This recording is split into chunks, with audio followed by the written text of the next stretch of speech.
ذمہ دار ہم ہیں، اس کے بے پردہ ہونے میں ذمہ دار ہم ہیں۔ آپ عذر پیش کرتے ہو، اسکول جاتی ہے، کالج جاتی ہے، وہاں کرنا پڑتا ہے، ہونا پڑتا ہے۔ آپ شادیوں پر کروڑوں روپیہ خرچ کر سکتے ہو، آپ اپنے کالج کیوں نہیں بنا سکتے ہو؟ آپ اپنا ڈگری کالج کیوں نہیں بناتے ہو؟ آپ اپنا انٹر کالج کیوں نہیں بناتے ہو؟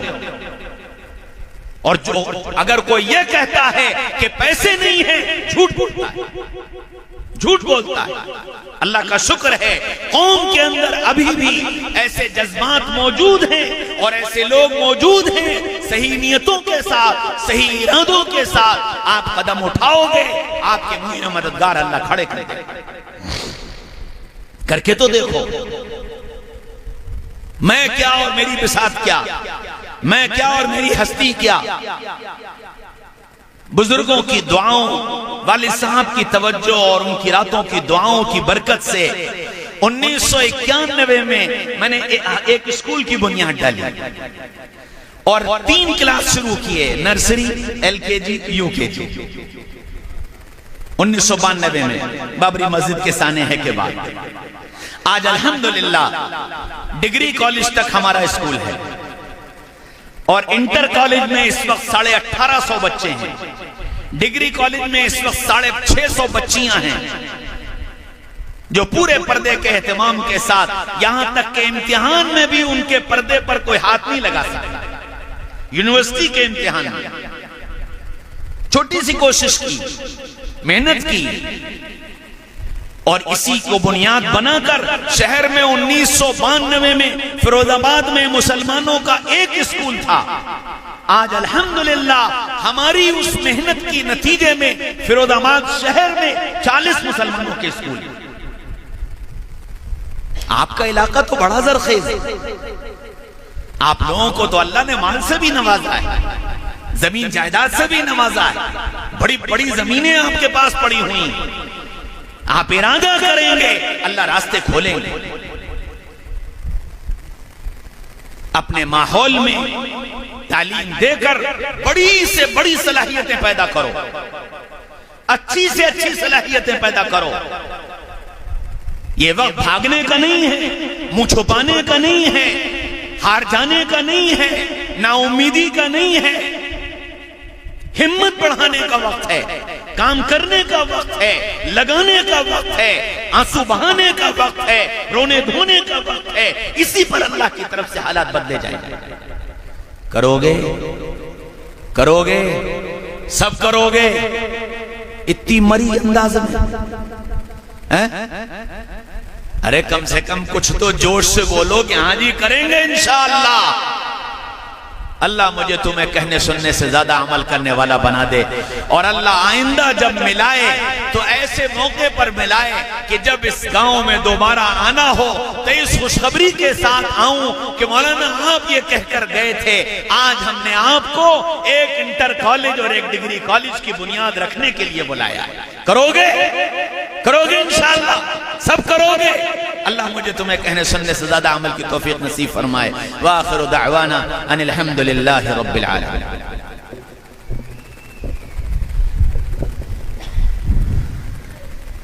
الحمدللہ رب العالمین، الحمدللہ رب العالمین، الحمدللہ رب العالمین۔ اللهم صل على سيدنا محمد وعلى آل سيدنا محمد وبارك وسلم۔ اللهم صل على سيدنا محمد وعلى آل سيدنا محمد وبارك وسلم۔ إلهكم إله واحد لا إله إلا هو الرحمن الرحيم، وعنت الوجوه للحي القيوم يا أحد الصمد الذي لم يلد ولم يولد ولم يكن له كفوا أحد، يا أرحم الراحمين، يا مالك الملك، يا قاضي الحاجات، يا دفع البليات، یا اللہ انت اللہ لا شریک لک، یا اللہ انت اللہ لا شریک لک، یا اللہ انت اللہ لا شریک لک۔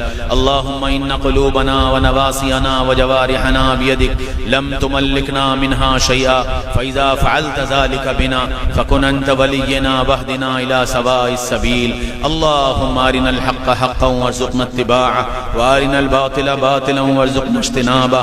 اللہم انا نسألك العفو العفو والعافية في ديننا ودنيانا وأهلنا ومالنا. رضينا بالله ربا وبالاسلام دینا وبمحمد رسولا صلی اللہ علیہ وسلم. اے اللہ ہم سب آپ کے بندے اور بندیاں آپ کے سامنے بیٹھے ہیں، اپنے گناہوں اپنی غلطیوں کا اعتراف کرتے ہیں. کریم آقا اپنے کرم سے ہم سب کو معاف فرما دیجئے، ہم سب کو معاف فرما دیجئے، ہم سب کو معاف فرما دیجئے. آپ ہم سے راضی ہو جائیے، آپ ہم سے راضی ہو جائیے. جیسا آپ چاہتے ہیں ویسا بنا لیجئے، جو آپ کو پسند ہے وہ کرنے کی توفیق دے دیجئے، جس سے آپ ناراض ہوتے ہیں اس سے بچا لیجئے. ہماری دنیا بھی سنوار دیجئے، ہماری آخرت بھی سنوار دیجئے. ہمیں دنیا اور آخرت میں کسی کا محتاج نہ رکھیے. اے اللہ یہ اتنا بڑا مجمع اے اللہ تیری محبت میں جمع ہوا، تیرے نبی کی نسبت پر جمع ہوا، تیری باتیں سننے کے لیے جمع ہوا. اے اللہ زندگی کے سوالوں کو سمجھنا اور ان سوالوں کے جوابوں کی تیاری کے ساتھ زندگی گزارنا ہم سب کے لیے آسان فرما دیجئے، ہم سب کے لیے آسان فرما دیجئے.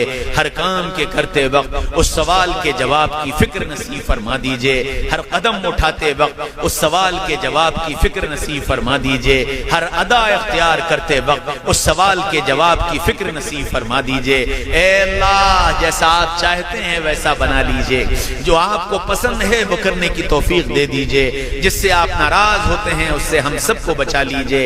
اے اللہ ایمان کامل نصیب فرما، تقوی نصیب فرما، اخلاص نصیب فرما، اپنی رضا نصیب فرما، اپنی محبت نصیب فرما، اپنی معرفت نصیب فرما، اپنے نبی سے لو لگانے والا بنا، اپنے نبی کا سچا عشق نصیب فرما. اے اللہ تمام امور میں انجام کو خیر فرما، اس ادارے کو قبول فرما، پڑھنے پڑھانے والوں کو قبول فرما، اخلاص نصیب فرما، اخلاص نصیب فرما. اے اللہ مخلص معاونین اور انصار کو مجتمع فرما، مخلص معاونین اور انصار کو مجتمع فرما. اے میرے رب، اے میرے رب سارے ضروریات کی تکمیل فرما، ساری ضروریات کی تکمیل فرما.